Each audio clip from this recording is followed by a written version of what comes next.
చెప్పు మాతో పాటు ఎలా? ఏం లేదు, ఇంట్లో ప్రాబ్లమ్స్ వల్ల స్ట్రెస్ ఎక్కువైపోతుంది. వర్క్ మీద కూడా ఫోకస్ చేయలేకపోతున్నా.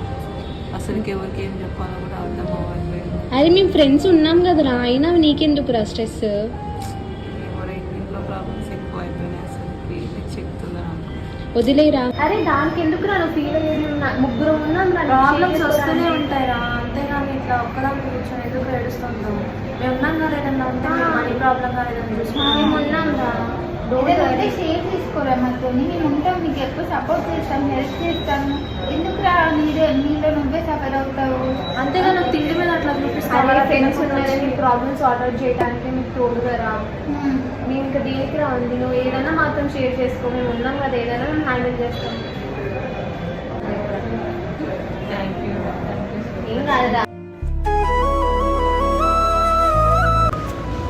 వీళ్ళేందో వీళ్ళు కూడా ఏందో నాకు అర్థం కాదు. ఒక పక్కేమో ఆకలి అవుతుంది, ఏందో లోకంలో ప్రాబ్లమ్స్ అన్నీ వీళ్ళకే వచ్చినట్టు ఫీల్ అవుతున్నారు. ఏం చేస్తాం?